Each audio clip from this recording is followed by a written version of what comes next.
Maria adalah istri yang pintar dalam menghukum suaminya yang selingkuh. Dia tidak menangis atau frustasi. Ia menggunakan kepintarannya yang jenius dan menyiksa suaminya dengan elegan, sampai membuatnya gantung diri, dan bahkan mengendalikan kepolisian untuk menggelapkan uang 16 miliar. Dia menggunakan uang 200 juta sebagai umpan, dan membuat semua orang memihaknya untuk mendapatkan 16 miliar. Sampai akhir, polisi tidak tahu siasat liciknya. Inilah drama dengan rating tinggi 9.1, berjudul Boku no Yabai Suma. Cerita ini tentang prahara rumah tangga Kohei. Kohei memiliki istri yang kaya dan cantik. Ia juga sangat perhatian dan selalu merawat Kohei setiap hari. Bertahun-tahun lamanya, Kohei mengandalkan warisan dari ayah mertuanya, tinggal di villa besar, membuka kedai kopi. Jadi artinya dia memiliki istri yang baik dan kaya. Kohei harusnya merasa senang, namun kenyataannya tidak. Setelah beberapa tahun, Kohei makin bosan dengan istrinya Maria. Ia bahkan membencinya. Bahkan melihatnya saja bikin ia jijik. Jadi dia memilih untuk selingkuh. Mereka berencana untuk membunuh Maria. Ana, selingkuhannya, memberinya racun dan menyuruhnya mencampur dengan anggur. Polisi tidak akan bisa melacaknya. Kohei segera bertindak. Dia menuangkan racun ke dalam anggur dan membawanya pulang. Saat ia sampai, ia melihat ada darah di lantai. Maria juga menghilang. Kohei tidak bisa menemukannya. Ia lalu kembali ke ruang tamu dan menemukan surat di atas meja dengan inisial M31. Surat itu mengatakan, istrimu telah diculik. Siapkan 200 juta yen. Jika Anda berani memanggil polisi, kami akan membunuh istrimu. Tentu saja Kohei memilih memanggil polisi. Polisi lalu datang. Seperti biasa menanyakan tentang situasi. Kemudian seluruh rumah digeledah. Ketika anggur merah Kohei ditemukan, ia sedikit khawatir. Lalu berpura-pura sedih dan memberitahu polisi, tadinya akan diminum bersama istrinya. Melihat dia bersedih, inspektur lalu mengembalikan anggurnya. Setelah polisi pergi, Kohei berhenti pura-pura. Warna aslinya muncul. Dia sangat gembira. Ia mengambil bir untuk merayakan kesuksesannya tanpa membuat ia terlibat. Kohei yang kegirangan tidur saat subuh. Tetangga lalu muncul dan memberinya surat. Saat dia membuka surat itu, ditemukan inisial yang sama N31 dari penculik. Surat itu mengatakan, saya tahu Anda telah menelepon polisi. Kami akan memotong istrimu. Di dalamnya ada kuku Maria. Polisi menduga bahwa Maria sudah mati. Kasus ini berubah menjadi pembunuhan. Media juga melaporkan kejadian ini. Kohei juga berpikir istrinya sudah mati. Ia sangat senang. Sungguh pria yang aneh.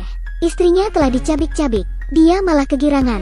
Meskipun dia sangat senang, di depan media ia berbohong untuk menguatkan alibinya sebagai orang baik. Namun, Kohei tidak tahu sudah dicurigai. Ternyata, polisi menemukan bukti selama penyelidikan. Di samping genangan darah, ada cetakan sepatu Kohei. Kebetulan sepatu Cats itu hilang. Selanjutnya, ada darah di bagasinya. Percikan darah juga ditemukan pada wastafel dan cangkir. Semua bukti sudah jelas. Polisi tidak bodoh. Mereka tahu siapa yang harus dicurigai. Tetapi karena darahnya sedikit, butuh waktu untuk mendeteksi DNA. Polisi belum bisa menangkap Kohei. Kohei hanya harus melapor secara rutin. Ia lalu pulang ke rumah dan melihat berita buruk lainnya. Tetangganya tiba-tiba menyampaikan berita. Dia mengatakan pernikahan mereka sudah berantakan.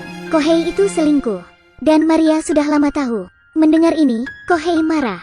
Kohei lalu merasa dikejar waktu. Motif sebenarnya sudah diketahui. Ia sangat panik. Ana lalu menyuruhnya untuk membuang anggur beracun itu. Jika anggur itu ditemukan oleh polisi, ia sudah pasti dipenjara dan tidak bisa menghindar. Setelah itu, Kohei pergi ke detektif swasta. Detektif itu adalah saudara ipar Maria. Kohei memintanya menemukan istrinya. Tiba-tiba, detektif memberitahu Kohei, saat dia datang ke sini, ada seseorang yang mengikutinya. Kohei lalu melihat keluar. Ia pernah melihat orang itu. Kohei lalu bergegas mengejarnya. Akhirnya dia tertangkap. Kohei lalu menanyai pria itu, apakah dia penculik istrinya. Ternyata dia adiknya Maria. Bukan saja dia tidak bersalah. Ia lalu berteriak pada Kohei, kakaknya tahu tentang perselingkuhanmu. Semua orang tahu Kohei orang jahat. Orang seperti Kohei tidak pantas memiliki Maria. Kohei mengira perselingkuhannya aman. Namun, ia tidak menyangka Maria tahu. Maria membenci dirinya sejak itu. Namun ia masih bertahan demi cintanya. Mendengar itu semua, Kohei tertegun dan berpikir. Ia lalu teringat kampung halamannya. Dan Maria juga menyimpan sesuatu. Kohei bergegas ke kampung halamannya. Ibunya jatuh sakit. Adiknya malu akan kasus kakaknya. Kohei bingung. Keluarganya malah tidak mendukung Kohei dan berbalik mendukung Maria. Adik Kohei tahu Maria wanita baik. Ia pernah merawat ibu mereka dan mengingat ulang tahun keluarganya. Ia juga membantu dalam bisnis keluarga. Kohei merasa tertampar. Kemudian, keponakannya memberi Kohei kunci.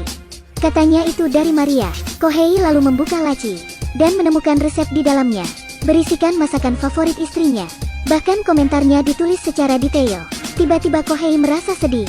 Ia merasa bersalah. Ternyata nuraninya masih ada. Selama ini Maria sangat baik kepadanya. Namun Kohei malah ingin membunuhnya. Ia teringat masa lalu bersama Maria. Kohei berlutut dan menangis. Namun belum sempat tangisnya selesai, polisi datang untuk menangkap Kohei. Karena hasil tes menunjukkan darah di bagasi mobilnya milik Maria. Kohei dicurigai membunuh istrinya.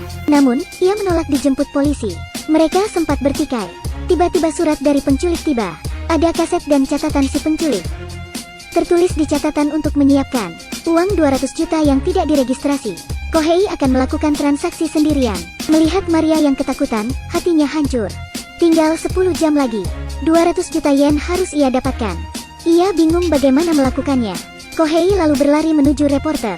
Dia menghadap kamera dan membuat permintaan. Ia butuh uang yang tidak beregistrasi dan memohon untuk menukar uangnya. Ia serius. Lanjut. Keesokan harinya, mereka mengantri untuk menukar uangnya. Uang tebusan akhirnya terkumpul. Kohei membawa uang itu. Tapi penculiknya sangat cerdas. Ia terus mengubah titik kumpul. Kohei kelelahan berkeliling membawa uang itu. Akhirnya tepat di seberang sungai, penculik menggunakan drone untuk mengambil tebusan. Polisi lalu mengikuti drone tersebut. Saat mereka menemukan titik pendaratan dan menunggu penculiknya muncul, kakek ini mendatangi uang tersebut. Polisi segera menangkap kakek itu. Ternyata ia bukanlah pelakunya. Dan uangnya tidak ada di tas, melainkan koran. Polisi telah tertipu. Mereka lalu menanyai Kohei. Ternyata si penculik memintanya mengganti tas dan tidak memberitahu polisi. Kalau tidak, Maria akan mati. Kasus ini membuat polisi frustasi. Mereka lalu menerima kabar seseorang memberitahukan ada racun dalam anggurnya. Kasus ini menemui titik terang. Polisi segera memeriksa koleksi anggur Kohei dan menemukan botol anggur berwarna merah. Polisi memberitahu Kohei, jika ditemukan racun dalam anggur tersebut, maka Kohei adalah pembunuhnya. Kohei diam saja. Ia masih menunggu Maria dibebaskan. Karena uang tebusan sudah diberikan, dia memohon kepada polisi memberinya waktu. Biarkan dia menunggu istrinya pulang. Namun, sampai jam 2 pagi, istrinya belum kembali. Kohei berpikir istrinya terbunuh. Karena frustasi, ia lalu gantung diri. Untungnya, polisi tiba tepat waktu dan menyelamatkan Kohei. Polisi berkata bahwa Maria sudah selamat. Kohei bahagia mendengarnya. Dia awalnya ingin membunuh istrinya. Namun ia bahagia istrinya masih hidup. Tentu saja dia tidak tahu semua hal ini sebenarnya rencana istrinya. Dari sini, Anda mungkin berpikir ceritanya berakhir. Tidak, ini baru awalnya saja. Drama wanita yang menyiksa suaminya dimulai. Dalam episode berikutnya Maria menampakkan kepintarannya menjebak Kohei dan caranya mendapat kepercayaan. Rencananya tidak mudah ditebak.